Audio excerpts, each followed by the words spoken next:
ఉపవాస ప్రార్థన కూటాల్లో 10వ దినం యొక్క అధ్యాయము నిర్గమాకాండం 10వ అధ్యాయం 4వ వచనం. నీవు నా జనులను పోనీయనని ఎడల ఇదిగో రేపు నేను మిడతలను ఈ ప్రాంతంలోనికి రప్పించదు. చిన్న ప్రార్థన. ప్రేమ కలిగిన తండ్రి, మీ నామమునకు వందనాలు. ఈ దినమందు చదవబడిన వాక్య గ్రంథంలో వ్రాయబడిన సంగతులు ఈ దినమందు ఈ అధ్యాయములో 2 రకములైన అద్భుతములను అతని ఇశ్రాయేలు పక్షాన మీరు నిలిచి చేశారు. ఐగుప్తీయులకు 2 రకములైన శ్రమలను కూడా ఈ దినమందు ఈ వచనాల్లో మేము చూస్తూ ఉన్నాం. కనుక తండ్రి, మొదటిది మిడతల గంటును, అలాగే రెండవది చీకటి అనే దానిని కూర్చిన సంగతులు ఈ అధ్యాయంలో వ్రాయబడి ఉన్నాయి. కనుక తండ్రి, ఈ సమయంలో నన్ను మరుగుపరుచుకుని ఈ సమయంలో మాకు కావలసిన మాటలను మీరే అందించి మహిమ పొందుము. ఇశ్రాయేలు పక్షాన నిలిచి ఐగుప్తు దేశమంతటా మీ వైపు త్రిపుటను అద్భుతములు చేసిన యేసు నామమందు ప్రార్థించి వేడుకొంచున్నాము కన్న తండ్రి. ప్రభువునందు ప్రియమైన వారులారా, ఈ దినమందు దేవుని యొక్క వాక్య గ్రంథములో నుండి చదువుకున్న వాక్య భాగంలో నిర్గమాకాండము 10వ అధ్యాయము 4వ వచనాన్ని ఇక్కడ మనం చూసినప్పుడు ఆ ప్రాంతమంతా మిడతల దండు చేత దాన్ని కప్పివేయడానికి దేవుడు ఒక ప్రణాళికను సిద్ధం చేశాడు. ఈ యొక్క ఆలోచన తన సేవకుడైన మోషేకును అహరోనుకును తెలియపరిచిన సందర్భం మనకు కనబడతా ఉంది. అయితే ప్రభువునందు ప్రియమైన వారులారా, గత ఇంచుమించు ఒక 100 సంవత్సరాల క్రితం మన దేశంలో ఒక మిడతల దండు అనేది ఆకాశంలో వెళ్ళినట్టు వార్తాపత్రికల్లో, ఆనాటి పత్రికల్లో రాశారు. మిడతలు అనేవి దండుగా జట్టుగా వెళ్ళిన సందర్భం ఒక వీడియో రూపంలో ఆనాటి దినాల్లో వచ్చింది. అంటే ఏం చేస్తాయి అంటే ఐక్యంగా ఉంటాయట. మిడతలు ఎలా ఉంటాయి? మనుషులు ఉండలేరు, కానీ దేవుని చేత కలుగ చేయబడిన అన్ని జీవులు ఆయన మాట వింటాయి. ఇక్కడ ఈ మిడతల దండు అనేది ఇక్కడ మనం చూస్తూ ఉంటే ఈ అధ్యాయంలోనే 12వ వచనం నుండి 14వ వచనం వరకు ఒక చూద్దాం ఒకసారి. అప్పుడు యెహోవా మోషేతో మిడతలు వచ్చినట్టు ఐగుప్తు దేశము మీద నీ చెయ్యి చాపము, ఐగుప్తు దేశం మీదకి వచ్చి ఆ దేశం యొక్క పైరులు లేక పంటనంతటి ఏం చేస్తాయి అంటే అవి తినివేయును. ఏం చేస్తాయి? అవి వడగండ్ల చేత పాడు చేయబడని ఆ యొక్క మిగిలిన పంటంతా కూడా ఇప్పుడు ఏమి పాడు చేస్తాయంటే మిడతల దండు. ప్రభువునందు ప్రియమైన వారులారా, మిడతలు మన సాధారణంగా ఈ కాలాల్లోనే మనకి ఎక్కువ కనబడుతూ ఉంటాయి. ఈ మోసేసు ఉపవాస కూటాలు జులై మాసంలోకి వచ్చేటప్పటికి మన మధ్యకు చిన్న చిన్న మిడతలు వస్తూ ఉంటాయి. అవి కుడుతూ కూడా ఉంటాయి. కొంచెం బాధ కలిగించే పరిస్థితి ఉంటుంది. అయితే వాక్యంలో మనం చూస్తే మిడతలు వాటి రకాలు ఏంటివి? మిడతలు వాటి రకాలు ఒకసారి మనం చూడగలిగితే లేవికాండము 11వ అధ్యాయము 22వ వచనాన్ని చూద్దాం ఒకసారి. నేతి మిడతయే కాని, రెండవది చిన్న మిడతయే కాని, మూడవది ఆకు మిడతయే కాని, మిడతలలో ప్రతి విధమైన అనే మాట కనపడతా ఉంది. అయితే ఈ లేవికాండం 11:22 ప్రకారం కొన్ని రకాల మిడతలు ఉన్నట్టు కనపడుతుంది.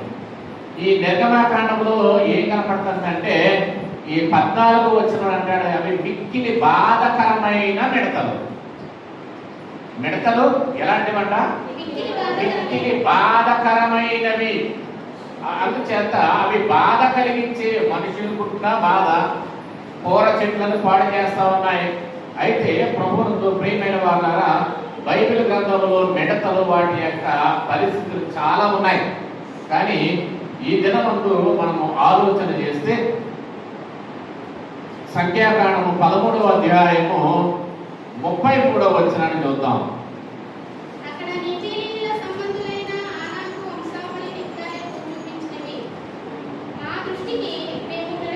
మా దృష్టికి మేము వారి ఎదుట మిడతల్లా ఉన్నాం. వాళ్ళు చాలా పెద్ద పెద్దగా కనపడుతున్నారు, మేమేమో మిడతల్లా ఉన్నాం. అయితే ఒకవేళ మా దృష్టికి వాళ్ళు చాలా పెద్దగా కనపడుతున్నారు, వాళ్ళ దృష్టిలో కూడా మేము మిడతల్లాగానే కనపడుతున్నాం. మమ్మల్ని మేము చూసుకున్నా మిడతల్లాగే ఉన్నాం, వాళ్ళు మమ్మల్ని చూసినా మిడతలుగానే ఉన్నాం అనే మాట ఇక్కడ వీళ్ళు ఉపయోగిస్తున్న సందర్భం మనకు కనబడతా ఉంది. అయితే ద్వితీయోపదేశకాండం 28వ అధ్యాయంలో 38వ వచనాన్ని చూద్దాం. ఆ విస్తారమైన మిడతలు ఆ పొలంలోనికి ఏమయ్యాయట. ఇక్కడ చూడండి, ఈ 42వ వచనం వరకు 38 నుంచి ఎందుకు అంటే ఈ మిడతలు ఏం చేస్తున్నాయి, పొలంలోని పంటను పాడు చేస్తున్నాయి. కాబట్టి పంట పండిన ఈ మిడతలు వాటిని పాడు చేయడాన్ని బట్టి కొంచెం పంటతోనే తృప్తి పడవలసిన పరిస్థితి ఏర్పడతా ఉంది. అయితే ప్రభువునందు ప్రియమైన వాళ్ళారా, ఇదే విషయాన్ని న్యాయాధిపతుల గ్రంథాల్లో 6వ అధ్యాయము 3వ వచనాన్ని చూద్దాం.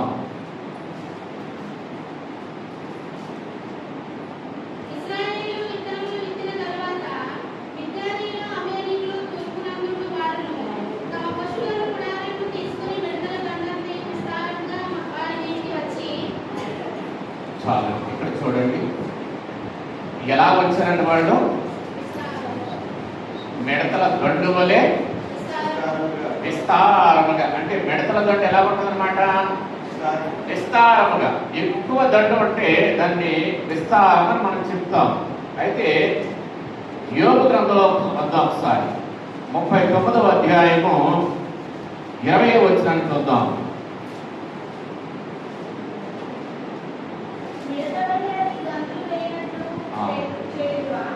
చాలా ఇక్కడ చూడండి, యోబు గారు అంటాడు, మిడత వలె. మిడత ఏం చేస్తుంది అనమాట, గంతులు వేస్తుంది. అట్లా నువ్వు చేయదువా అనే మాట యోబు గారి నోట మనం చూస్తా ఉన్నాం. అయితే 78వ కీర్తన 46వ వచనాన్ని కూడా చూద్దాం ఒకసారి.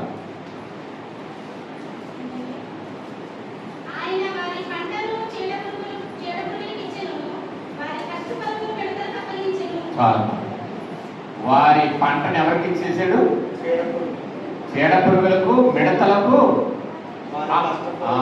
అప్పగించాను. మిడతలకు కూడా ఏం చేశాడట, అప్పగించాడు. ఐగుప్తుని యొక్క కష్టం అంతా ఏమైంది అంటే మిడతల దండు పాలైన సందర్భాన్ని ఇక్కడ కీర్తనాకారుడు రాస్తూ ఉంటాడు. 105వ కీర్తన 34వ వచనం కూడా చూద్దాం ఒకసారి.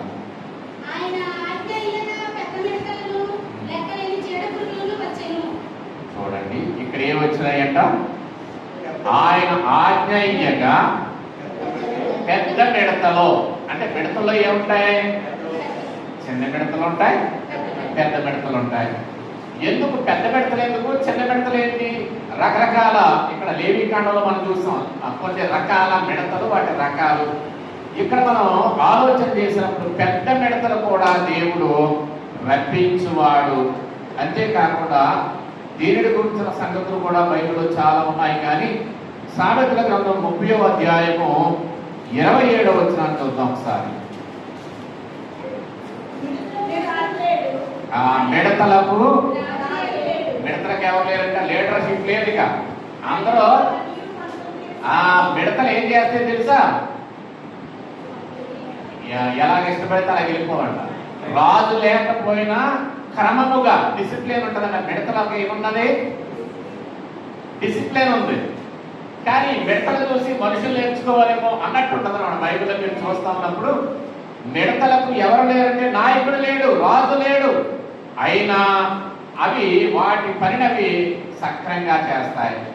దేవుని మాటకు లోబడి ఇప్పుడు ఈ దినమందు ఐగుప్తు దేశం మీదకి ఏమయ్యాయి వచ్చి వేశారు. దేవుడు ఐగుప్తీల పంటలంతటినీ నాశనం చేయమని చెప్పాడు. ఆ పంటలన్నీ కూడా నాశనం చేయడానికి భూమిని ఈ మిడతల దండు కప్పెను అని వ్రాయబడింది. ఈ భూమి అంతా మిడతల చేత కప్పబడేను. ఏమైంది? ఎక్కడ చూద్దామన్నా మిడతలే కనబడుతున్నాయని ఈరోజు అధ్యాయంలో మనకు కనబడతా ఉంది. అయితే ప్రభువుకు ప్రియమైన వాళ్ళారా, ప్రసంగి గ్రంథము 12వ అధ్యాయము 5వ వచనాన్ని చూద్దాం.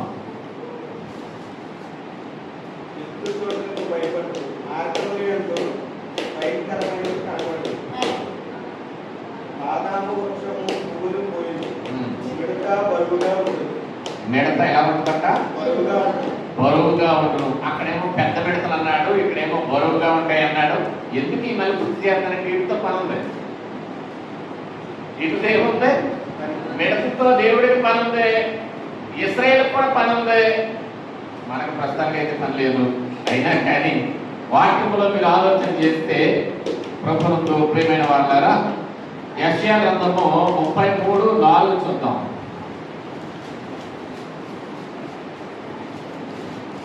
చీడ పురుగులు కొట్టివేయనట్లు ఈ సొమ్ము దోచబడను, మిడతలు ఎగిరిపడినట్లు శత్రువులు దాని మీద పడదు. మిడతలు ఎగిరిపడినట్లు శత్రువులు దాని మీద పడుదు. ఇర్మియా గ్రంథం 46:23 చూద్దాం ఒకసారి. 23.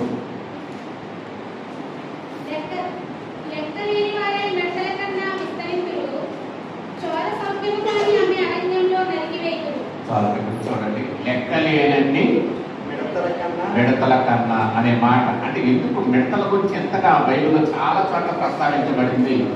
అయితే ఆమోసు గ్రంథం 7వ అధ్యాయంలో మొదటి వచనాన్ని కూడా చూద్దాం.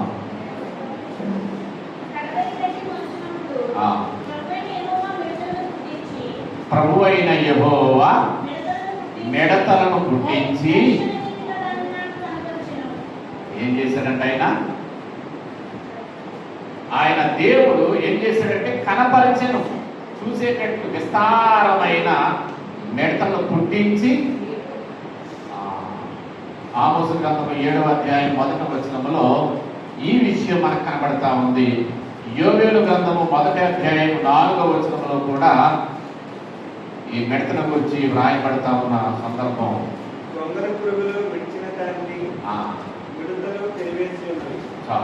ఇక్కడ గొంగళ పురుగులు పొద్దు తినేస్తే మిడతలు ఏం చేశానే మిగిలిన దాన్ని ఏం తినేసాయి? మిడతలు తినివేయును. ప్రభువునందు ప్రియులారా, నహూము గ్రంథము 3వ అధ్యాయము 15వ వచనం.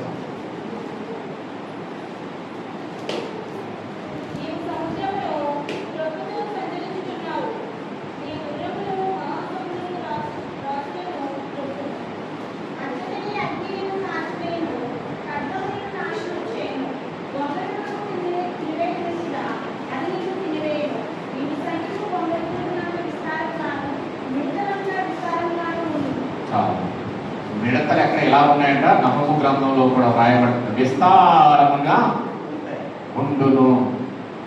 మత్తయి సువార్తలను వద్దాం. ఇప్పుడు 3వ అధ్యాయము 4వ వచనం. ఈ యోహాను ఎలాంటి వాడు తెలుసా? ఇతడు వట్టే రామములు తోలు దట్టియు ధరించి ఇక్కడ చర్మపు చొక్కాయి ధరించిన వాడు. బాప్తిస్మిచ్చి యోహాను యొక్క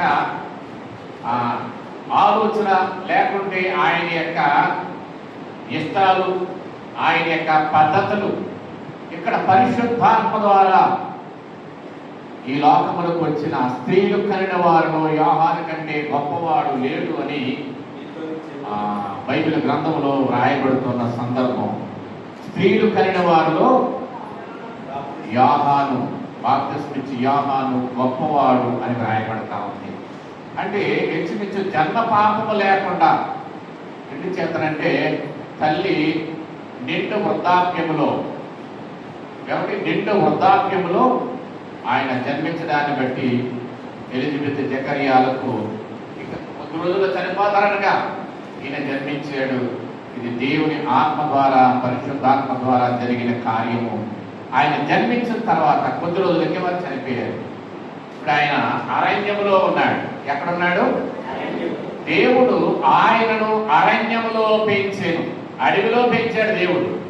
ఎందుకు అంటే అక్కడ ఎవరూ లేరు, అయినా దేవుడు అక్కడ ఆయన భద్రంగా ఉంచాడు.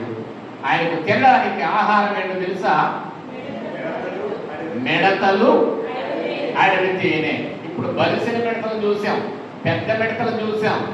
ఇవి ఏంటి అయ్యి అంటే ఆనాటి దినాల్లో దీని గురించి చాలా సంగతులు వ్రాయబడతా ఉన్నాయి. ఇప్పుడు మీరు అందరూ కూడా ఊరగాయ పచ్చడి పట్టుకునే ఉంటారు. ఏ పచ్చడి? మామిడికాయలతో ఊరగాయ పచ్చడి పెట్టారు కదా. ఇలాగట ఈ మిడతల్లో వాళ్ళు ఏం చేస్తారంటే ఊరగాయ పచ్చడి పెట్టి వాటిని ఆయా సందర్భాల్లో తీసుకుని తింటారు. అంటే అవి బలిసినవి. ఇప్పుడు కోళ్ళు పచ్చడి పడతారు కదా, కోళ్ళని, రొయ్యలని. కోడి మాంసంతో పచ్చడి పెడతారు, వేట మాంసంతో పచ్చడి, రొయ్యల పచ్చడి. ఎలాగో ఇప్పుడు ఈ మిడతలతో కూడా ఆనాటి దినాల్లోనే వాళ్ళు ఏం చేసేవారంటే బలిసిన మిడతలను వాటిని కట్ చేసి అవి రుచికరమైన మిడతలు అని వ్రాయబడింది. ఎలా ఉంటాయంట? రుచికరమైన మిడతలు ఎవరు వదులుతారు? అవి చిన్న మిడతలు అంటే కానే కాదు, బలివి. అందుచేత దైవ గ్రంథంలో వ్రాయబడుతున్నాయి మిడతల గురించి. ఇంకా చాలా సంగతులు ఉన్నాయి. కానీ బాప్తిస్మం నుంచి యోహాను యొక్క ఆహార అలవాట్లు ఏమిటాయి అంటే తేనె తినడము, తేనె త్రాగడము, మిడతలను తినడము.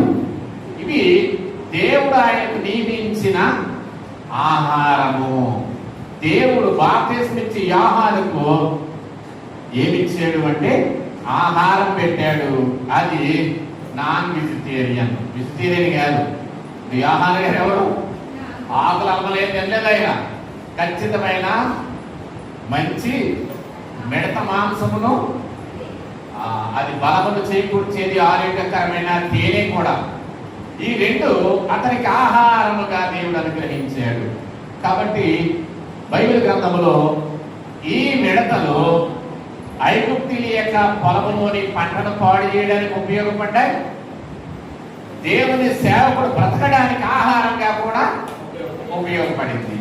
అయితే దైవ గ్రంథంలో ఇంకా చాలా సంగతులు ఉన్నాయి. కానీ మార్కు సువార్త 1వ అధ్యాయము 6వ వచనాన్ని ఒకసారి చూద్దాం.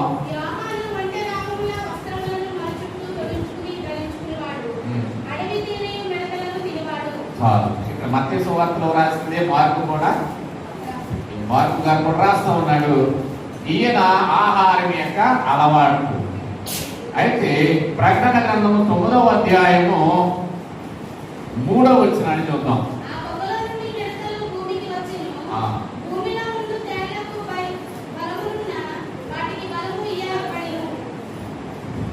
ఇక్కడ చూడండి ఏం చదువుకున్నామో అక్కడ భూమిలోని లేక భూమి దగ్గర ఉన్న తేళ్లకు ఎలాంటి బలం ఉంటుందో అలాంటి బలము ఈ మిడతలకు కూడా ఇయ్యబడేను.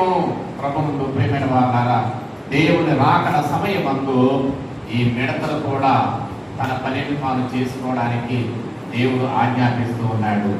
ఇంటి మాట తండ్రి మన వినికిడిలో భద్రపరచును గాక. కృప కలిగిన తండ్రి నా 3 వందనాలు. ఈ దినమందు నిర్గమాకాండం 10వ అధ్యాయంలోని 2 సంగతుల్లో ఒక సంగతిని మిడతలను గురించిన సంగతులే మేము ధ్యానించుకున్నాం. 2వ సంగతి చీకటిని గురించిన సంగతులు చాలా ఉన్నందున మా తండ్రి వీటిని విడిచిపెట్టి మొదటి సంగతిని గురించి మేము ధ్యానించుకునే అవకాశం ఇచ్చినందుకు వందనాలు. ఈ మాటలు మా యొక్క హృదయంలో మీరే భద్రపరిచి మహిమ పొందము. మిడతల దండు ద్వారా ఐగుప్తు దేశమంతటిని కప్పివేయించి వారి యొక్క పంటలను తినివేసేటట్టు చేసిన యేసు నామములో ప్రార్థించి స్తుతించి వేడుకొంచున్నాము తండ్రి. ఆమేన్.